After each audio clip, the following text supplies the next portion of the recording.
There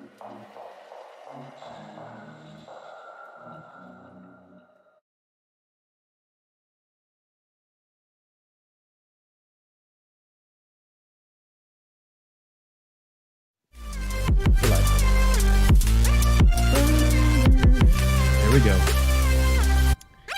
It is 8 p.m. and we did a shorter timer, and I did it just for you because I knew you were not going to forget us, Gary. Hey guys, so you're welcome. Welcome back. Welcome back to Testing Normal, episode 132. Coming in strong. This is Curtis. This is Jordan. It's a podcast that we talk about any and everything we want. Yep. Oh man, Jordan, we were having a fantastic discussion. I know. I feel like now. we need to have like a VIP section that can hear us talk about our stuff before we record. That would actually be kind of cool. It would be cool. It would definitely be possible. Yeah. If we were going to do it, I would say probably we should favor the YouTube audience. Oh, really? Yeah. Why not? Interesting. Well, I don't know. I Because think people watch video on demand more there. That's saying like if they want to watch it afterwards or whatever. Oh yeah, that's true too. Well, guys, before we get into the talks about inflation and cryptocurrency and hi Debbie, and a lot of the other unique aspects of this world and the times that are changing, we're gonna go into a little TILs. That's how we're starting our days off. Before that, I'll do a little shout out to the two that just joined us since they're here and watching. They just celebrated 51 years married. Amazing. Yeah, that's slightly older than the both of us. Probably, well, actually close to combined. Like close. Not close. To combined. I take that back. Ish. Off by 20 some years. Yeah. But potato. It's twice what we feel we are. Very cool though, guys. Welcome. Congrats on 50 plus years. Very impressive. We said hi to you, Gary. You didn't hear us. I said hi. We started the show for you 2 minutes early. Okay, TILs. You go first because I'm sure you have more than me. I've got Trace. All right. One.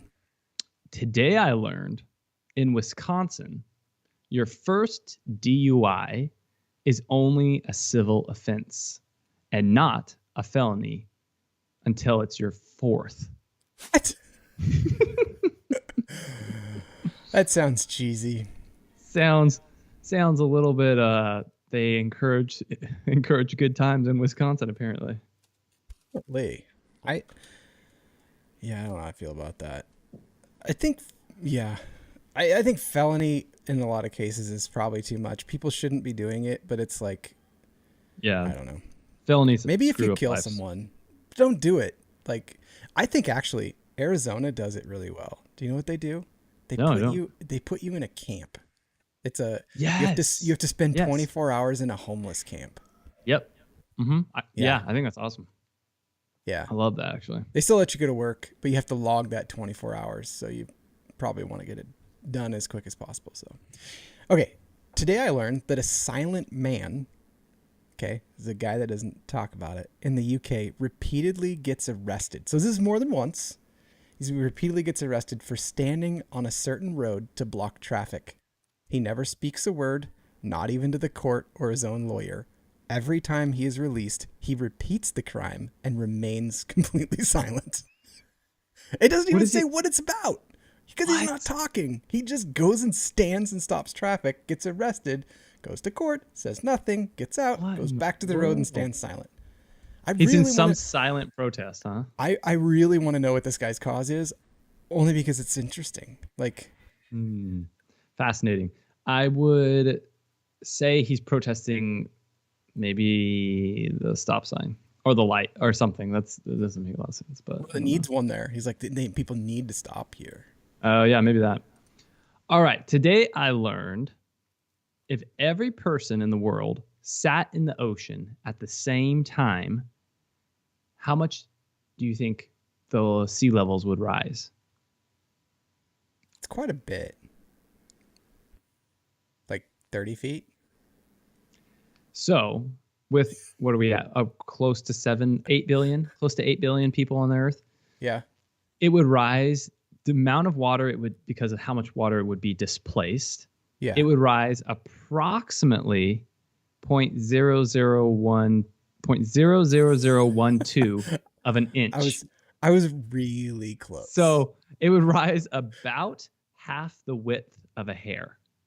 And then they said if everybody submerged their head completely underwater, like didn't just sit in the water, but was completely submerged under the water, then it could displace about the width of a hair. That's how massive the oceans are, which is incredible. It's a crazy thought. And yet, if like the moon popped out of orbit, we're screwed. Right. Yeah. Oh, man. Crazy. Do you have another All right. one? Yes, I got one more TIL. Today I learned that 2 dim stars from the Big Dipper served as an ancient eye test. If you had lived in the time of the early Romans and could have seen them, you would have been eligible to be an archer in the Roman army. Whoa. Which is interesting because I think you could probably like fake that test. I think they'd be like, "Do you see those stars?" And you could be like, "Yeah, I see the stars." And then, okay, great, That's you're true. an archer. Even if you're wrong or you're lying, those people were brutal. I don't think you'd want to lie. If you set that kind of precedence, Good point. you just don't lie. Good point. I mean, they're known still for being the best torturers, if that's like a thing. Like Connoisseurs. They preferred connoisseurs. I think it's they're good at keeping you alive just to make you wish you were dead. That's what they're good at. Right, exactly. All right, so topics, guys. We're coming in hot. We're coming in hot. So yes. We first started off the conversation pertaining to some big financial institutions have made maneuvers to start investing in certain cryptocurrency platforms, more so actually just owning digital assets. So Goldman Sachs, and we have a link to this article, just recently announced that they were going to become the first bank, and they called it an interesting term. They called it to trade an over-the-counter crypto transactions. So you know what that is? I'm asking you. Yeah, go ahead and other go ahead and elaborate on it. So a lot of times this happens in the stock market too. So they will. It's called OTC for short, over the counter. And a lot of times when places want to buy large amounts, you can't just like go to an exchange and just decide you want to buy $1 billion worth on Robinhood. Like that would crash their tiny platform. They will go to a place that will broker them a deal and get them what they want. That's called OTC. It typically, that's annoying, will not affect markets that much, at least at first, until they disclose, kind of like what's happening here. Then until they disclose what they purchased, which they eventually, I believe, it depends on their position, have to do. That might be what Goldman Sachs is doing because they are publicly traded and need to tell people this eventually. And so they can't say it within a certain amount of time or within a certain amount of time afterwards. Although I don't know how that falls with crypto. No idea. I think there isn't really any regulation. In fact, in crypto, I think pump and dumps are they're frowned upon, but they're not illegal yet. So that's what over-the-counter means. So if they're going to be scheduling or doing over-the-counter crypto trading, it just means they want a piece of the pie. There's already people to do this. I know that Coinbase does this for larger clients. You can do OTC with them. But Goldman Sachs is probably like, hey. So being one of the largest banks in the U.S., it's interesting because it's kind of not so much a direct correlation with how many people are using crypto exactly, but it's more of a representation of the systematic and relevant changes that we're seeing in the upcoming future and the upcoming markets and the exchange base that we're seeing in products and cryptocurrency. Absolutely. So we're seeing a systemic impact by cryptocurrency to the point that the largest banking system is finding value. And they have actuaries. They have people that are saying, hey, this risk versus this cost of benefit. They're seeing what's happening in foreign nations. They're seeing that potential revenue that could be earned. And not only that, they're seeing the stability potential, right? So they've seen that there's a potential risk and costs and gain, right? Where market makers make their money Some people will think it's when the markets go up, and some people will think it's when the markets go down. When they make money is when markets are volatile, meaning it's going up and down a lot. And so crypto is really good for that because it is extremely volatile. It's a 24-hour market. There's not a close. There's not an open. Sure. Currently, there aren't any spot ETFs or like actual tied to Bitcoin exchange funds that people can do. So it's basically just solid Bitcoin. Although there's another thing that I'll bring up as we discuss this, and that is this next article that goes right along with it, which is where Ray de la Dalio, Bridgewater, is in Bridgewater Investing and Crypto Fund. So this is one of the largest hedge fund managers that's also saying we're dipping our toes in this water as well. Whereas this is a big gold guy, which people might be like, well, why does that matter? Well, competing areas would be gold and Bitcoin right now. People go argue between what's better, gold or Bitcoin. Well, if you go look at the charts, gold hasn't been that well. In fact, you almost lost money if you bought it a while back, even as far as like 10 years. You're not doing that well if you look at inflation. And this guy was one of the biggest gold people, and now he's saying, hey, we're probably going to do this. And if someone's like, well, it's a hedge fund, they're like a big group of people that fling around big people's money. So Right. this And little isn't people's like money, a small, well, it's typically bigger clients, and they will fling around billions of dollars. And we were discussing before this, looking at charts of Bitcoin. Today we had Chair Fed Powell come out and say, interest rates aren't looking that great. We need to raise them, which signals that inflation is probably not as high, or is not reported as high as it probably is. And when that happened this morning, we had, after the, quote unquote 24-hour close of Bitcoin, we had a huge pump in value come in. And that's pretty typical. When inflation is reported higher, Bitcoin pumps, people buy money. And it was like a big, if someone were to go and hit like $1 billion buy, that's what happened. And there were people that just got liquidated that tried to short sell Bitcoin, and that was a bad idea. If I was going to give advice, I would say don't short any crypto markets, please. You will die. Yeah, You just kiss your money goodbye. Shorts it's a risky game for sure. You have to be really involved and stay attentive to that. I wouldn't even say that it's a smart idea with crypto because it's so volatile. It's so volatile. I know people that are very, very attentive to it and have had some success with it, but they also have the potential. They're uncomfortable with losing it all, right? And I do agree. Scott made a really good point. I hadn't pulled up the YouTube one yet. I'm sorry, Scott. We both were slacking on the YouTube comments. But he did make a really good point. He's like, it's almost like there are Russian billionaires that need to cleanse their money via crypto. To be real, this is the perfect case, proof of stake for a company, or for this type of platform, showing that your money's safer in crypto than it is in the Russian ruble, right? Like your option to protect your funds in an asset that's not tied to a government, that's fantastic. Yeah. For Russians. Well, and here's the real deal. Like Goldman Sachs reported that they've already got probably billions on the books, and they just reported it. Russia said for years, we don't like Bitcoin. And then all of a sudden they're like, we like Bitcoin. And then a month later did their invasion.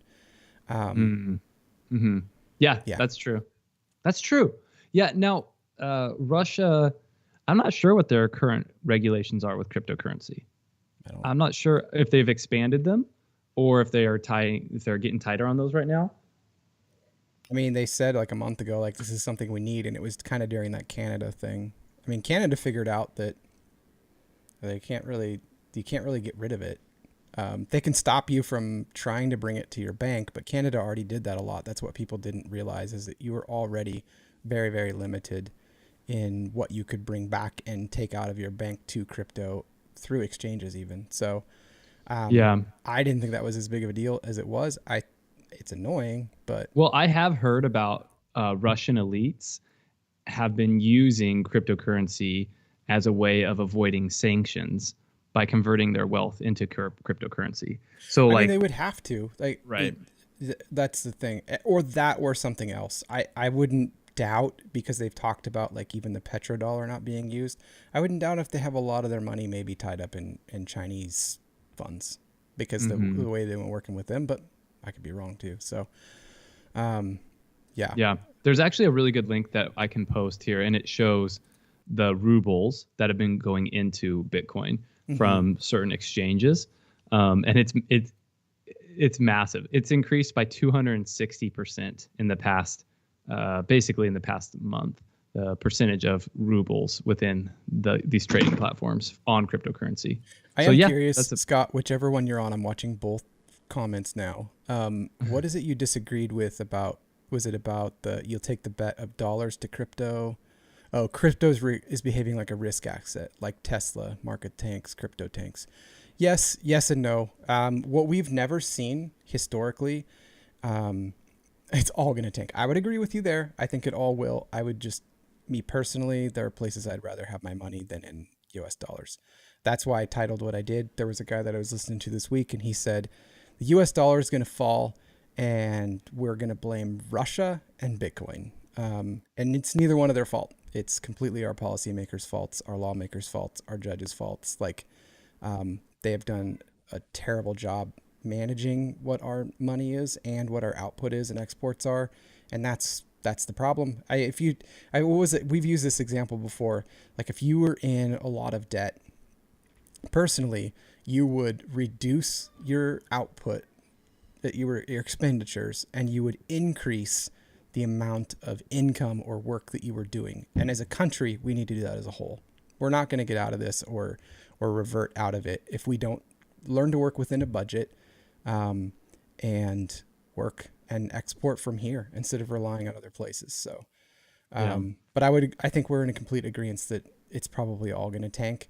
I will say, take to heart. A lot of people have said it in many different ways, but the way I like it best said is that millionaires are made in up markets and billionaires are made in down markets. So if you're sitting anywhere, it should be in a place to buy hard assets, buy digital assets, buy stocks or whatever, when everything crashes, because it's not an if, it's probably a win, sadly. But there's a natural progression to all markets. We've seen consistently crashes and rises, right? Because that's where money's made too, right? It's not made if it's always stayed perfectly level. Options are a fun game, Scott. I've seen your posts, and you have done fairly well with them, which I'm impressed with. They're not for everyone. There is a lot. If you want to see some great things that will make you feel like you got punched in the gut, is go look at some of the posts from some of the Reddit stonks of people that had shorted, did options and everything, and how much they were up and how much they lost. A lot of people do really, really well, and I think you're probably one of those people. I have friends that are that way, and they're really great at calling it, and it's a lot less like gambling for them because they understand it. But there's a lot of people who get wrecked doing those things. So you got to be really, really careful. And I know you know that, but I'm just for everybody else, I'm saying that. So, and maybe the more simpler perspective and approach for a lot of people, whatever type of market you're looking into, whether it's crypto, whether it's the stocks, whether it's any type of money market, it's just the DCA. In the respect of over time, you'll see that consistent input, whether it's high, whether it's low, eventually have a safer return versus hoping for that quick return. I think that's a safer bet for people that aren't wanting to do a ton of research. I would say like say I bought Bitcoin today, and this is, again, none of this is like financial advice or anything, but just from a logistics standpoint. If I bought Bitcoin today, I don't believe personally that Bitcoin's going to go anywhere. It may go to a lower value, but I think long term, how do you call in? I don't have a way for you to call in, Scott, but maybe we could arrange that sometime and have a chit chat, because we could do Skype or something. I just don't have it set up right now to do that. But you would be a fun person to talk to. It would be fun to be able to have people just jump in for a couple minutes. But what was I saying? Oh, long term, I would be way more comfortable holding like a big cap crypto than a big cap stock at this point. That's me personally. And I wouldn't mind holding it for 5-10 years. Like if I bought one Bitcoin today and it went to $2,000, I wouldn't sell it probably. I would just hold it and see. Well, going a little bit, not too far away from that subject, but still staying on the world of kind of the fancy technology. Russia made an interesting move recently. They've been banning certain applications such as Twitter, and Facebook was banned, Instagram was banned, but now Russia filed and has now claimed that Meta, which is the larger umbrella that Instagram, Facebook, Oculus, other brands fall underneath. Russia has now claimed that Meta is an extremist activity. So they're now technically like an extremist terrorist group. Who said this? Russia. Russia has now made this claim. God. Yeah. So Moscow court says Meta has been engaged in extremist activities. Of course. So it's actually pretty interesting because the amount of utilization that Russian bot farms, right? We've seen massive amount of Russian bot farms influencing people's opinions and influencing posts and just mass amount of farming that we've seen. But so now Russia is saying it's an extremist activity, yet they were active participants in utilizing that platform. Right. It's kind of a hilarious thing there. Yeah, I don't know if I would take that. I'll read this comment real quick. I don't know if we must be really far behind, or Scott's a slow typer. I'm fine with whatever. Oh, I didn't set up the. I do think we have a little lag. I think we do. He said an analogy, and he posted this the other day. It was great. I could share it with you, Curtis. His analogy was that if you have fire insurance, and that's what reduces risk. Buying a put option is identical. So he went through the math and showed buying a put option on stocks that maybe you have in case they go down. Now, for those of you who don't know what a put option is, it's kind of like shorting, but it's with lower risk than shorting. That's interesting. It's kind of like when you're betting betting on both sides to a degree, right? Yeah. And so people will do that. They'll play both sides, and that's what Scott had. He had a great point. I read it the other day. I didn't comment, Scott, but I do lurk your posts whenever Facebook shows them to me. Shockingly, they show them to me like in bursts. And that one was a great one. I should have commented and said something, but it's I think it's above a lot of people's heads. He said, now, have they no love for getting Trump elected? This is Russia. Russia admitted that they were trying to get Hillary elected like a few weeks back. Like, they, regardless of who they were trying to get elected, they were heavily involved. Yeah, they were involved. I don't think I would not blame either Trump or Hillary for working with Russia to get them elected. Right. But I think Russia just is Russia. It's like the crazy uncle. Like they just, they're crazy nuts, drunk, right? They're drunk on vodka. Yeah, you just don't know what they're going to do. You know that they went to prison at one point and they're probably going back.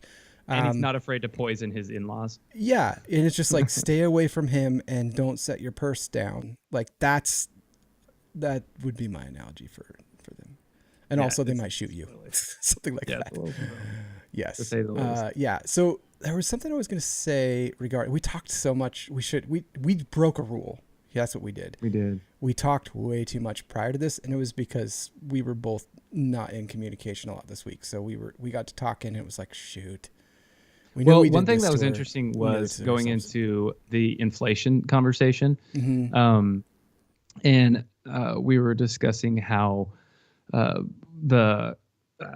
was it? One of the feds was talking about raising interest rates today.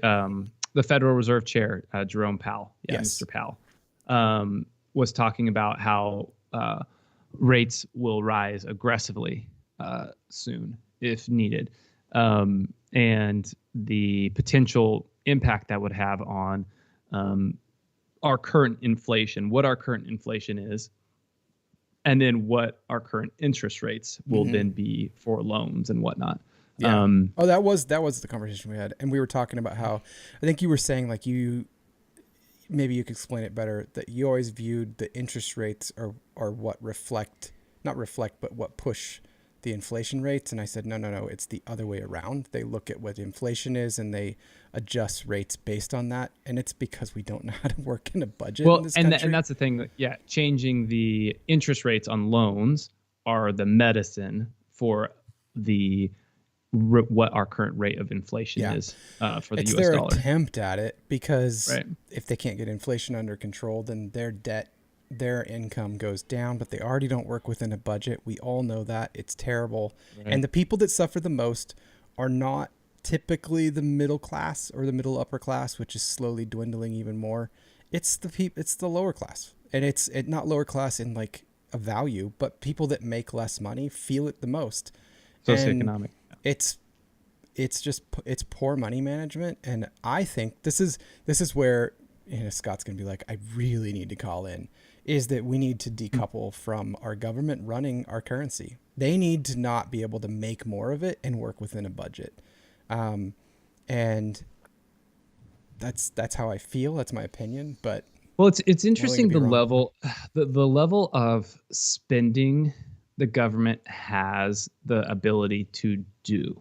That's always interesting to me. Yeah. Like the level of spending the government can perform without approval of the people. Mm-hmm. And when I say approval of the people, like, I don't mean just Congress. Mm-hmm. I guess I mean like literally like the way you have to vote for a president. Yeah. I think there should be certain measures and maybe safeguards. If you're looking at spending above a trillion, the U.S. people have to vote on it. It's like you gotta do it. This Scott said on inflation. This is a really good point, and this kind of drives my point home about the people that suffer the most. He said it's not going anywhere for inflation is not, which is true. As long as the government's in charge of the currency, it's not going anywhere. I would agree. It's not going anywhere, and the food price inflation is going to push many into food insecurity. It's not good. And it's not. That's when people get desperate. That's why we see the reports of people stealing gas, because gas prices have gone through the roof, because people got hurt. Their butts felt bad because Orange Man Bad got us fuel independent for the first time in a really long time, and our gas prices were low, and they had to shut that down, and a lot of other things that made sense regardless of who put them into place, and they just got rid of them. And now we're, Russia attacks. There was a guy that like basically said like a few months back, he's like, actually it might have been further than that. He's like, this is going to happen with fuel and Russia's going to invade. And he's like 100% right. And what's happened, we're suffering because of it. We don't have to be in this place. And we learned in 2016, we could be energy independent really quickly. Like, we have that ability to do it again. Shoot, all we need to do is throw up 20 nuclear plants. There you go. Boom.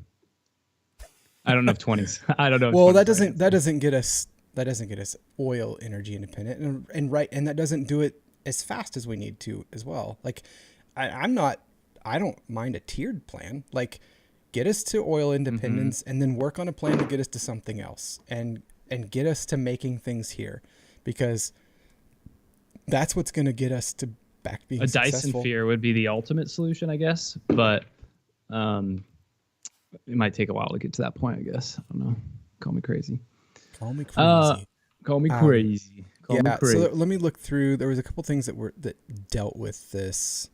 So a couple things that are affecting this. So going back to like our current situation that has driven us to here. I mean, the whole like the last couple of years didn't help any with this, shutting things down and whatnot. But now it was interesting, an article that came up with a friend of mine sent me this that works in real estate, and specifically with like commercial real estate and stuff, is that state governments, not just one, but not just our state, which we knew about, but state governments are shedding millions of square feet of office space amid hybrid work revolution. And a friend of mine, I was asking, like, we were having a conversation between a couple of different friends, like, hey, what does this look like? And he said, in his estimation, this pushed us between 13 and 15 years ahead into the future. This was coming, but it shoved us that much faster. And the states that are going to be hurt the most are the ones that actually hold the most real estate, because it's not going to be used anymore, and there's not going to be people leasing it. in order to use it for office space, and so they're kind of stuck with it. And they'll have to try to sell it potentially. Yeah. So Scott is saying, and this is exactly what we're just talking about. This is succinctly puts it. You have $33 trillion in debt. People do not understand that dollar amount.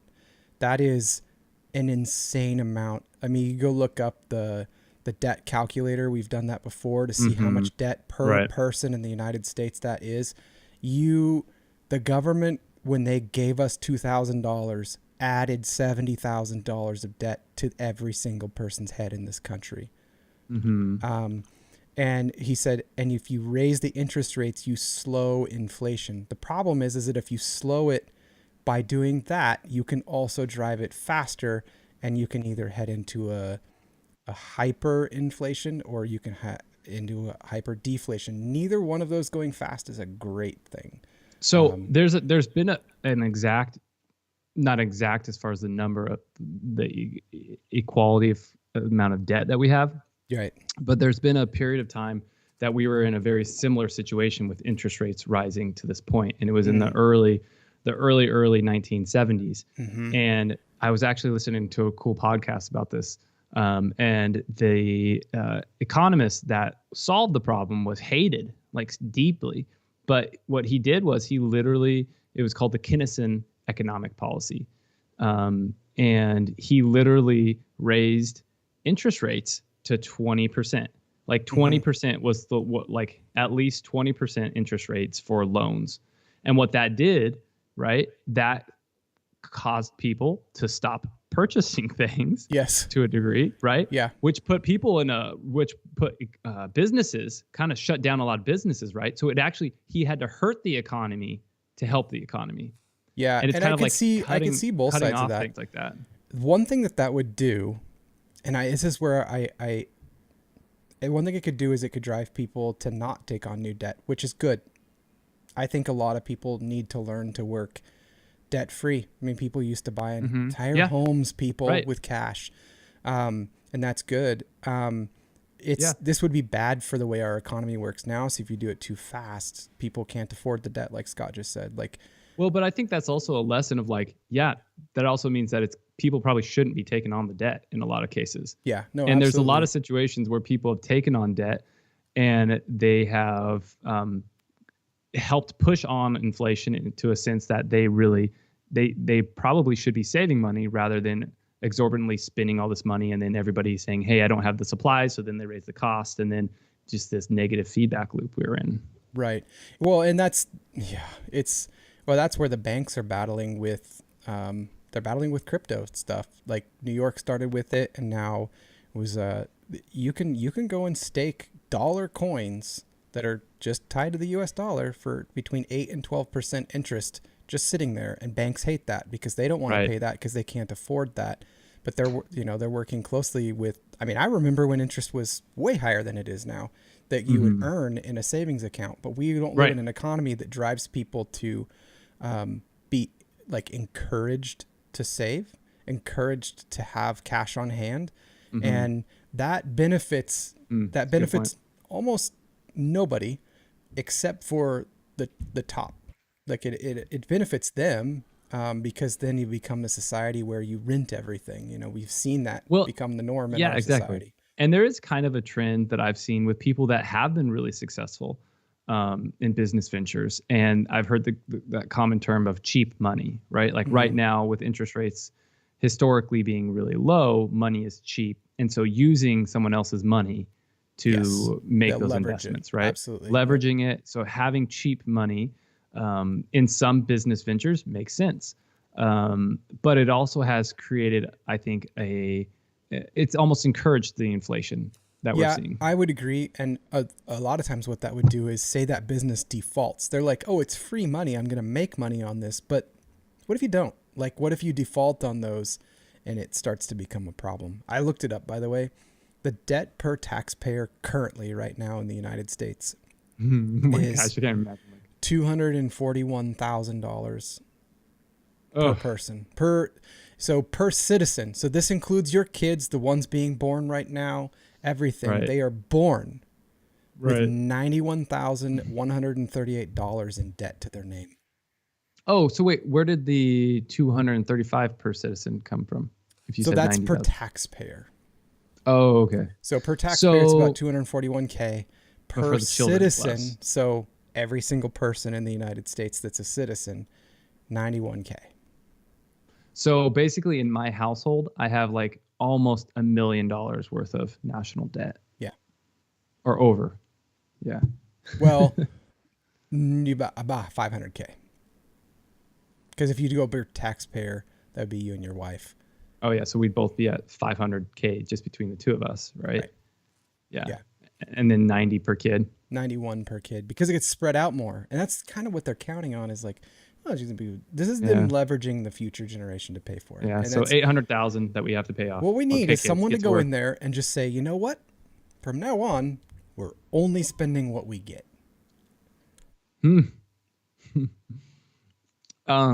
I think that's a fascinating. His new Well, and EV that's was only 1.75% APR. That's crazy. Like it's good for you. But I do think, Jordan, that's where it would come in if they had to vote on massive spending bills from a national voting perspective.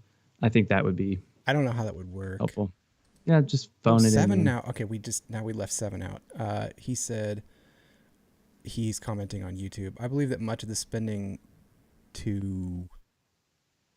is to rip power from the people, raise the price of quality of life, and you're much more easily ruled. Then those who feel desperate will allow government to gain power. This is my son, so this is his opinion. He said, not sure if that's been discussed at all. Just wanted to see what my father's up to. Also, that power that is gained by our government is also gained by power for other countries that have roots dug into a said administration.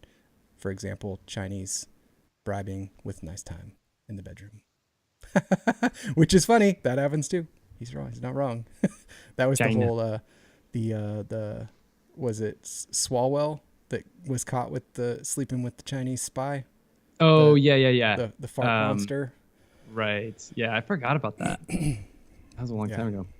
Well, I guess not that long, but No, it wasn't. It was a Not that long long. time ago in news. news. Not that long ago. So Dude, speaking of children, this is an interesting rule that got thrown down in Wales that just passed in Wales recently. And so it's in Wales and Scotland. They introduced a ban on, now, granted, some of this I do agree with, but but it wasn't a rule before. They introduced a ban on smacking, slapping, and vigorously shaking your child. So like angrily like shaking, because I guess apparently it was historically not banned to do those activities to your kid. I feel like these are logical things. This is like, but here's the interesting thing. So smacking, slapping kids have now been outlawed in Wales, okay? But it's a broad ban. So any physical punishment now is illegal. So that would include spanking children as well. And that is interesting in the respect of, in countries, like in most countries, I don't think in any let's take US and Canada, for example. Spanking, and actually the UK as well, spanking is actually legal in our countries still. However, it has pretty like cookie cutter like limits, I should say. Right. And actually I have a description of one for you. But like I'm not familiar with all the laws, but I'm pretty confident in our judicial system, you're not allowed to slap or vigorously shake or punch a child under our current legislation. I don't know. But it's fascinating to me that was legal in Wales up to now. But then they just decided, everything's now illegal in that respect, which maybe is good. So it's probably like child abuse is probably illegal.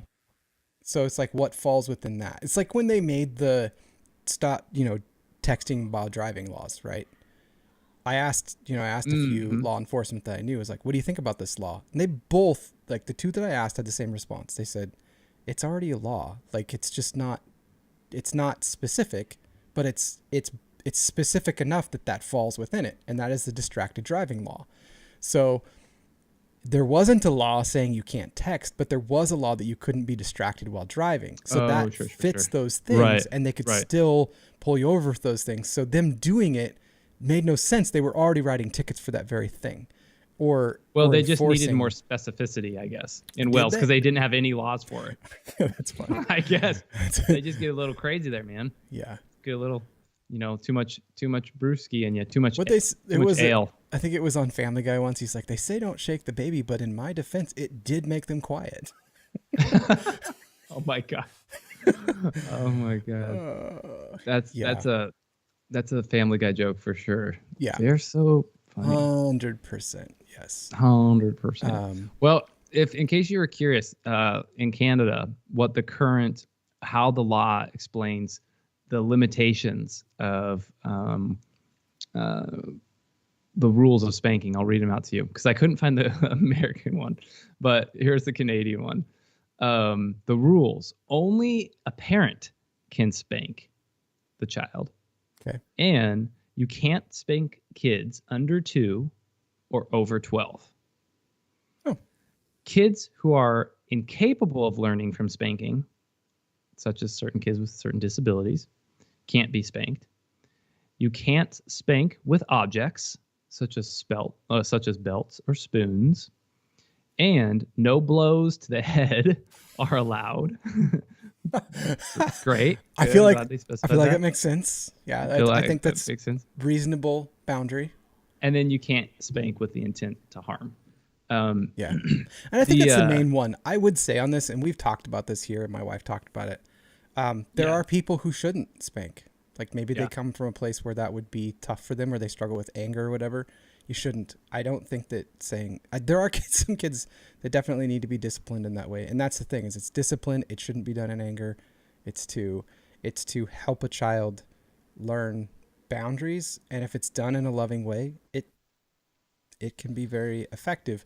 But there's a lot of people that either shouldn't do it, can't do it, won't do it, and that's totally fine because that's a parent choice to do that, right, or not. Yeah, do that. I do agree. There's a parent role in there for sure, and it shouldn't be not the parents as well. I think that's a little dangerous road.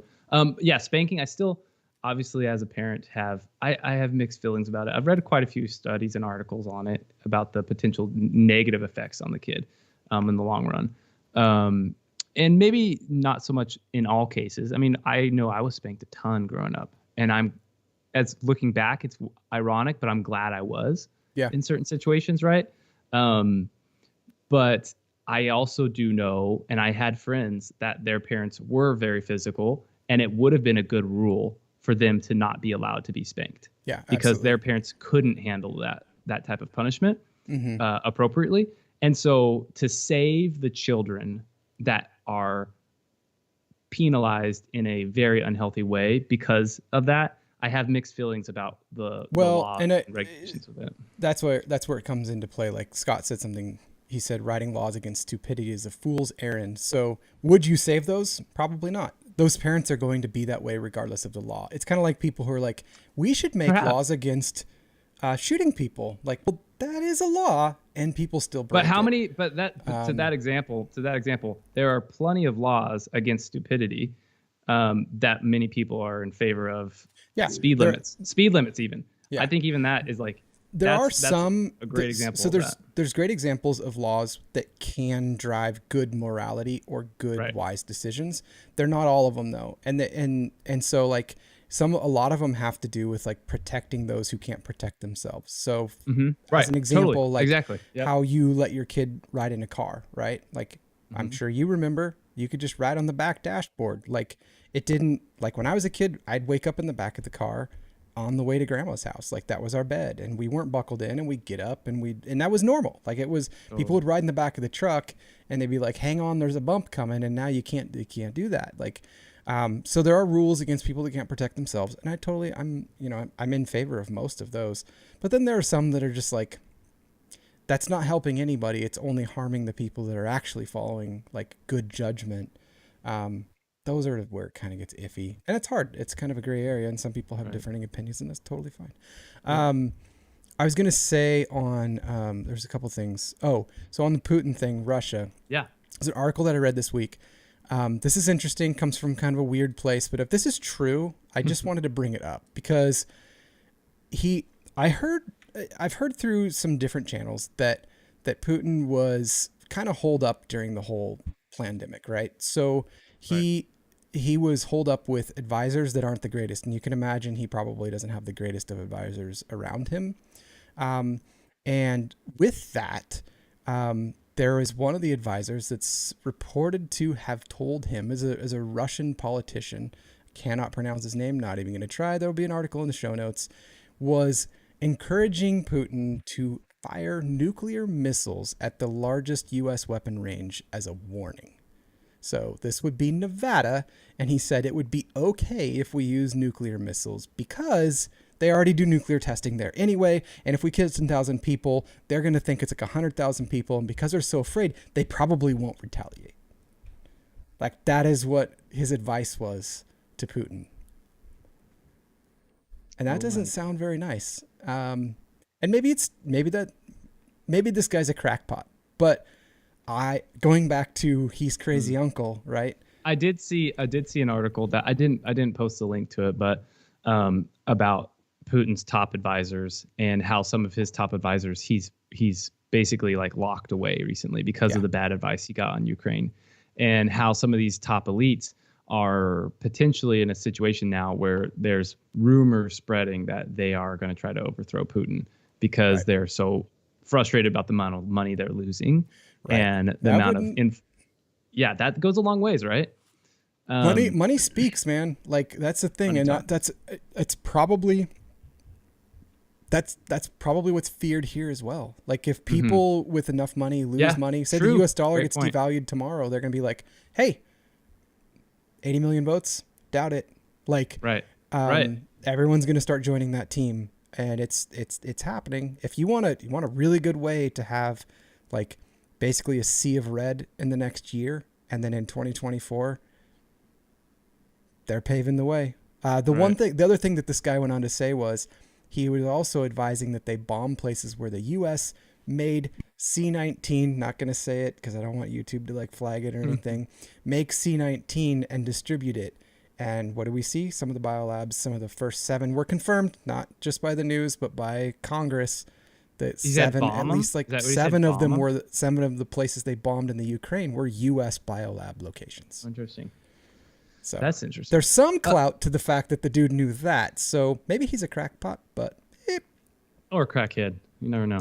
If anybody knows Putin's exit plan at this point, I'd love to hear it. Me too, Scott. I would love to. I wouldn't. Maybe we don't want to know what it is. Well, I don't think he has one. I don't think he has one either. I don't think he has one. I think this is all just nuts. Like, I think he's to the point now where he's committed, where he either has to be victorious in Ukraine or someone has to overthrow him. We know this about him. He doesn't back down. It's not in his blood. He's going to have to be overthrown, or they will just let him keep going. And that seems, it sounds attrition. I hope that's not the case, but that is, I mean, that would be history kind of repeating itself if we don't stop it. He has shown, and Russia has shown, right, throughout history and throughout the many wars they've been in, they throw people, they throw numbers at situations, right? Yeah. Their leaders, their dictators, just throw millions, hundreds of thousands of people at the problem until the problem goes away. And psychological stuff, not just psycho, but psycho too. I think we talked about did we talk about the paratroopers, or was that a different conversation with a different friend that I had? How they're paratroopers, they pick them for their height and their brawn and all that kind of stuff. And historically, they will send them in. It's like they're kind of special forces, and people will just bow to them because they get basically told that like these guys are big and strong. And that's kind of what's happened. And I don't think that they thought that Ukraine would hold up this much, or that they would get this much flack for this. I think his exit plan was take over Ukraine and call everyone's bluff and have at least that portion of it so they could ship the oil through there, and has been met with a lot more than they were willing or ready to, maybe not willing, but ready to bite off. That's my opinion. I think he's ready. I think he's ready for attrition. He's ready for attrition, and he's okay with the grind until someone takes him out. Yeah. IMO. One other thing that I wanted to bring up. This is interesting because there are laws. And speaking of laws, this kind of goes in line with what we were talking about. Laws of stupidity, right? That we have laws currently on doxing people and posting, like, say, lewd photos of them that you maybe have gotten through social media or through texts or whatever without their permission, right? I mean, we have those laws. Say I send you a scandalous picture and you posted it on Facebook without my, well, Facebook could probably take it down because it's me. But as an example, we have laws against that. And then we had this week, Biden came out and has like created this rule, law, something. I don't exactly remember what he called it. His quote was, "I bet everybody knows somebody that in an intimate relationship, what happened was," this is a direct quote, by the way, so that's why it doesn't make much sense. "What happened was the guy takes a revealing picture of his naked friend or whatever in a compromising position and then blackmails them." Now, this is interesting because this week, a lot of people are saying, yes, indeed, we said it was Russian collusion. We said it was a bluff, whatever. It was bad information, that Hunter Biden's laptop had all this stuff on it that dealt with him and his niece and a lot of other stuff that shouldn't have happened and should have not gone undealt with. He's now came out with this rule the same week saying we're going to push forward with this on rules of people in compromising positions being posted, because that's all over that laptop is pictures of his son and stuff. So that he's shouldn't be he's potentially on that line of thinking. He's looking to protect his son, basically. Yes. Well, that's what I'm saying. Because we already have rules and laws on that, this seems like one of those rules that's like getting more specific for a weird reason. And it just so happened to be this same week that, interesting. Like, the New York Times basically came out and said, it's not It does Russia. seem like a weird. It does seem like a weird comment to throw out there, without being elicited. And I didn't listen to his interview, but if it was a non-elicited statement, like if somebody asked him specifically about that, perhaps. But if nobody asked him about that, then that would be peculiar. Well, like I said, it was the very week that. So when the elections were going on, the New York Times was posting and saying that Hunter Biden's laptop was just Russian disinformation. Oh, now they started doing articles saying it's not, it's real. There's really bad stuff on there. And those photos and everything have been out and people know what a lot of them contain. And a lot of them are illegal to post, so no one's seen those. But I know that the guy that had the laptop, the repair technician, took it to the FBI and said, I can't legally have this in my possession because of what's on it. And they wouldn't take it. And then it was a few months back. So there's backups of that are held at not a surprise. Not a surprise at one. Right. So his attorney is Rudy Giuliani, and he has a backup of it. And they raided his apartment a few months back, and he took everything, his iPads, his phones, all that kind of stuff. And he goes, "Hey, I don't want to leave anything out. I'm a lawyer. Don't want to be in trouble. Here's these hard drives. They're backups of Hunter Biden's laptop. You might want to take them into evidence." And they said, "No, we're not touching those." Well, I have very little disillusion that a president has done a maneuver to take care of his family. And even if it's nefarious, I would say every president probably has done something close to that in some respect. I don't know. It's just weird. You would be shocked. I think we all would be shocked to find out the things that people in that place of leadership have done to get to that point, to say the least, even. Yes. All right, guys. Shower thought time. Shower thoughts. Shower thought time. Shower thought time. How many do you have? I've got 3. Okay, I have 4, so I'm going to go first. All right. Teenagers often confuse being smart and well-spoken with being mature. Very true. Very true. Yeah. I like that. I would say that's our society problem too. Perhaps they think, well, if you're educated, definitely you're mature. Well, or even if it's your age, even if you're aged, you're mature. That's not. Yeah. How many 40-year-olds I've seen with their mom shopping, and it's not them shopping for their mom. Right. Age is not synonymous with that either. Okay. If someone had mind reading abilities, they still wouldn't be able to understand the people who think in a foreign language. It's true. Which is kind of a cool thought. I'm down to 3 shower thoughts now. Going to food and inflation, right? Our ancestors would probably be more impressed by our food abundance and security more than our technology. Ooh, yeah, because that's a priority for sure. Yep, very true. Like that. The fact, this really does bug me.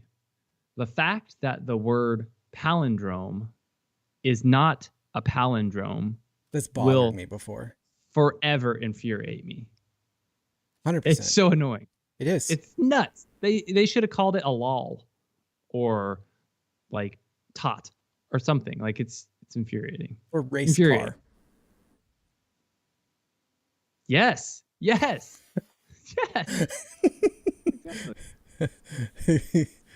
You got another one? Scott has a shower thought. A person is paid what the person thinks they are worth. True. I would say, and sometimes the only other way is maybe they're paid sometimes more than what they think they're worth. Yeah, I mean, I definitely think that happens, but I think a lot of times when people there's obviously caveats, right?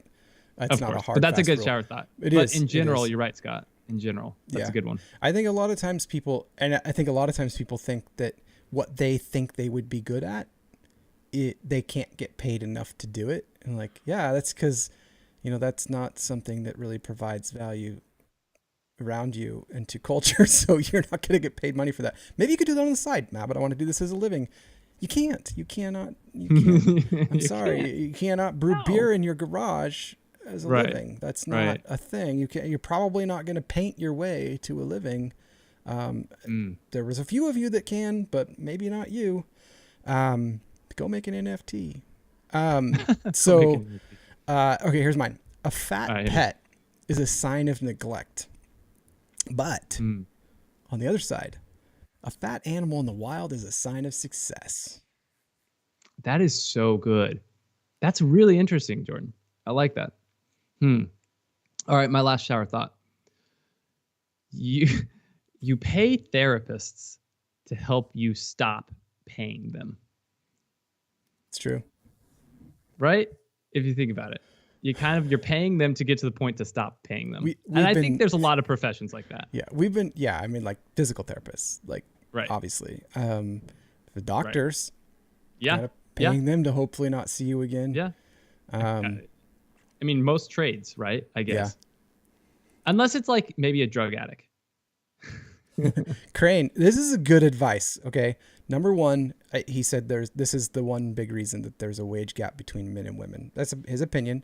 But I would agree. A lot of times it is because of how you feel valued. And I think a lot of women are worth more than they get paid. But he said before that, he said, don't negotiate, you don't get a raise. Yeah, if you don't negotiate, you don't get a raise. Right. Yes, but that kind of goes with his next thought. Yeah, right, exactly. Yeah, advocate for yourself is a big part of that for sure. Yep. All right, guys. I've told a lot. I've talked to a lot of women. Like, hey, you are more talented. Like, you should get this, or you should go. Or I've encouraged them to take higher positions. Like, you should. You really are better than me. You should take my job. What do you? I haven't said that. I've told them to promote on and be like, hey, you should go do that. You're good at that. You're passionate about it. Do it. I'm not gonna challenge you. Here's half my wage. Take my money. Here you go. Done and done. Scott, I've graduated twice from therapy. Go for third, man. Third time's the charm. Go for third. Love it. All right, guys. Well, that's most of our topics for tonight. It's fantastic. It's all but. Oh, I didn't mention the Vitalik thing, but that was mostly just to show you. People here would probably get bored with that. Vitalik Buterin, the inventor of Ethereum, got fried on Twitter.